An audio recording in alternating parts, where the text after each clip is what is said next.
پر ان کی جانب سے جواب دیا گیا کہ مجھے نہیں معلوم سائفر کہاں ہے۔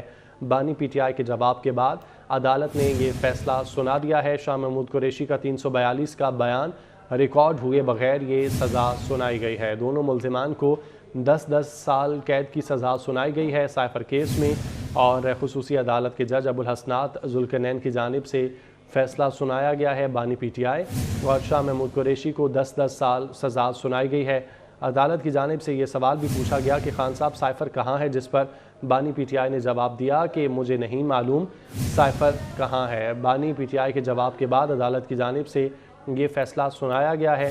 شاہ محمود قریشی کا 342 کا بیان ریکارڈ ہوئے بغیر سزا سنا دی گئی ہے۔ دونوں ملزمان کو 10 سال قید کی سزا سنائی گئی ہے۔ سائفر کیس میں بانی پی ٹی آئی اور شاہ محمود قریشی کو 10 سال سزا سنائی گئی ہے۔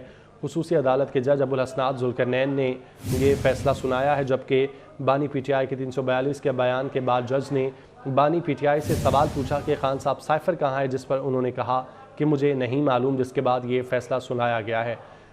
سلیم بخاری صاحب ہمارے ساتھ موجود ہیں۔ بخاری صاحب، اہم کیس تھا جس کی سماعت جاری تھی اور اس کا اب فیصلہ سنا دیا گیا ہے، 10 سال قید کی سزا سنائی گئی ہے، کیسے دیکھتے ہیں آپ اس کو؟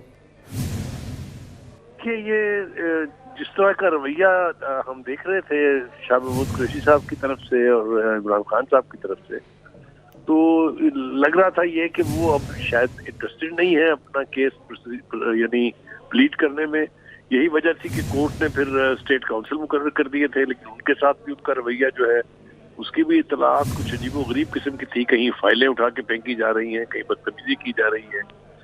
تو یہ تو چلیے اپنی جگہ ہے، لیکن بہرحال جو فیصلہ ہے اسے آپ اس حد تک تو ضرور کہیں گے کہ یہ میرٹ پر ہے، کیونکہ جو جرم ہے، جو آفیشیل سیکرٹ ایکٹ کے تحت جو کارروائی ہوئی ہے سائفر کے اوپر، یہ اینٹیسپیٹ کر رہے تھے سبھی لوگ۔ میرے خیال سے جو تھوڑی بہت دانش بھی رکھتے ہیں ان کا خیال یہ تھا کہ یہ بہت گمبھیر نوعیت کا کیس ہے اور اس میں یقینی طور پر ان کو سزا ہوگی۔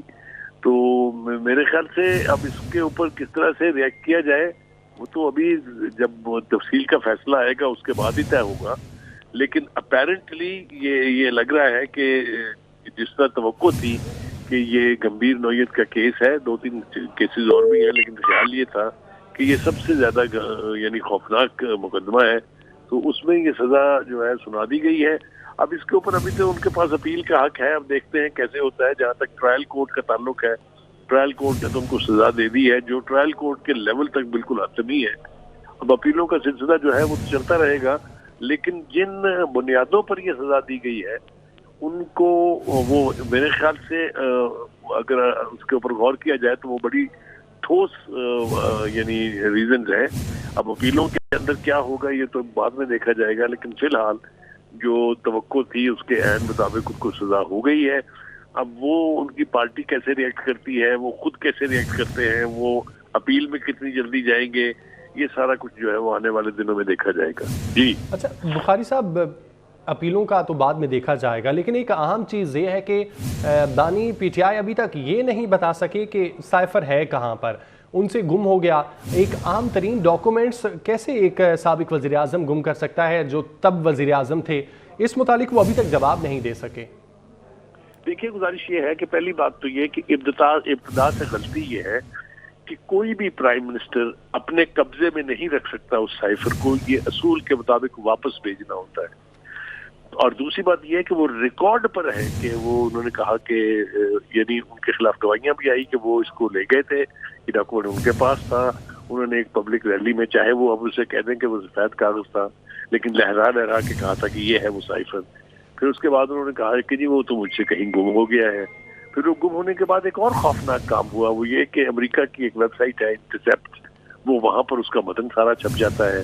تو یہ کیس تو جس کو کہتے ہیں نا یہ میرٹس کے اعتبار سے تو بالکل ٹھیک تھا، اور یعنی جو حقائق ہیں اس کے وہ تو اس چیز کے متقاضی تھے کہ آفیشیل سیکرٹ ایکٹ کی وائلیشن ہوئی ہے، اور اگر اس طرح کی وائلیشنز کے اوپر if you allow the people to go scot free تو یہ ایک اچھی روایت نہیں ہے، کیونکہ اس قسم کی جو واقعات ہوتے ہیں ان کا امپیکٹ بہت ہوتا ہے۔ اگر آپ اس کو لے کے دیکھیں تو پاکستان کے جو ڈپلومیٹک ریلیشنز تھے ایک پرانے اتحادی کے ساتھ جو کہ ایک سپر پاور بھی ہے، اس نے اس کو متاثر کیا، اس کو سازش کا حصہ قرار دیا گیا، اور اس سازش کو ثابت کرنے کے لیے آپ کے پاس کچھ نہیں تھا، کیونکہ اس سائفر کی 2 نہیں 3 نہیں 4 مرتبہ جو ہے وہ انویسٹیگیشن ہو چکی ہے. ایک دفعہ ISI نے کی، ایک دفعہ MI نے کی، پھر یہ جو نیشنل سیکورٹی کمیٹی ہے اس کے اندر 2 مرتبہ یہ ریویو ہوا. تو ہر جگہ اس کے تمام تر پہلوؤں پر غور کرنے کے بعد نتیجہ یہ نکلا کہ کوئی سازش نہیں ہوئی ہے، نہ کوئی سازش کی ہے. پھر جب انہوں نے دیکھا کہ اس کو ثابت کرنا مشکل ہے تو بانی PTI نے پھر یہ کہا کہ نہیں جی یہ سازش غیر ملک میں نہیں بلکہ میرے اپنے ملک میں ہوئی تھی. پھر وہ الزام جو فوجی قیادت کے اوپر لگا دیا گیا. تو جس طریقے سے یہ سارے معاملے کے ساتھ کھلواڑ کیا گیا وہ متقاضی تھا کہ کسی نہ کسی کو تو اس کی سزا ملنی ہے. جی اچھا بخاری صاحب، اس سے پہلے ہم نے دیکھا کہ بانی PTI کافی ایکسپیکٹ کر رہے تھے اسد مجید سے کہ وہ کوئی ایسا بیان دیں گے جو کہ ان کے لیے فائدہ مند ہوگا، لیکن اسد مجید کی جانب سے بھی عدالت میں جو بیان دیا گیا انہوں نے واضح طور پر کہہ دیا کہ اس میں سازش کا کوئی عنصر نہیں دیکھا گیا. اس کو کیسے دیکھتے ہیں آپ؟ دیکھیے یہ توقع اگر انہوں نے لگا لی تھی تو یہ غلط فہمی پر مبنی تھی، اس لیے کہ جو اس نوعیت کے یعنی ڈپلومیٹک کمیونیکیشنز ہوتی ہیں ان کے ساتھ اس طرح کے کھلواڑ کیے نہیں جاتے ہیں. یعنی آپ دیکھیے کہ اس وقت پاکستان کی جو ڈپلومیٹک کور ہے اس کی ریلائبلٹی اور اس کے اوپر ٹرسٹ کے اوپر بہت سوالیہ نشان ہے. اس لیے کہ جب آپ سائفر جیسی یعنی خفیہ دستاویز کو پبلک کر دیں گے اور پھر اس کے ساتھ کھیلیں گے، اس کے ساتھ آپ اپنے پولیٹیکل اینڈ میٹ کرنے کے لیے کھلواڑ کریں گے، تو آپ کی کریڈیبلٹی جو ہے ڈپلومیٹک کور کی، خاص طور سے فارن آفس کی، وہ انڈرمائن ہو جاتی ہے اور لوگ بہت محتاط ہو جائیں گے آپ کو یعنی سائفر کی نوعیت کے جو ڈاکومنٹس ہوتے ہیں اس کے حوالے سے. تو یہ میرے خیال سے پاکستان کی فارن آفس کی بھی بدنامی تھی، ڈپلومیٹک کور کے جو لوگ ہیں ان کے اوپر بھی اسپرشن کاسٹ ہوئی. الٹیمیٹلی سارا جو توقع تھی بانی PTI کو وہ یہ تھی کہ اسد مجید صاحب جو ہے وہ آ کے شاید ایک ایسا بیان دے دیں گے کہ ان کی جان اس سے چھٹ جائے گی. لیکن اسد مجید صاحب کا بیان جو ہے پہلے اس کے اوپر مٹھائیاں بانٹی گئی اور پھر اچانک یہ احساس ہوا کہ انہوں نے تو ایک کچھ ایسی بات کہہ دی ہے جس سے مقدمے کی نوعیت جو ہے اور بھی گمبھیر ہو جاتی ہے. تو یہ سزا جو ہے یہ قائم رہے گی یا نہیں رہے گی یہ تو آنے والے وقت میں طے ہوگا. لیکن فی الوقت یہ سزا جو ہے اس کی 2 وجوہات ہیں. ایک تو یہ کہ یہ جرم اپنی نوعیت کے اعتبار سے گمبھیر ہے، اور دوسرا یہ کہ شاہ محمود قریشی صاحب اور بانی PTI کا رویہ جو ہے وہ عدالت کے ساتھ وہ توہین آمیز تھا، وہ ایروگینٹ تھا. فائلیں اٹھا کے پھینکی جا رہی تھی، بلانے پر آتے نہیں تھے وغیرہ وغیرہ. تو یہ ساری چیزوں نے مل کے جو ہے وہ اس نتیجے پر پہنچنے پر مجبور کیا ہے عدالت کو. تو اب دیکھتے ہیں کہ آنے والے وقت میں کیا اسٹریٹجی ہوتی ہے PTI کی اور اس کی لیڈرشپ کی.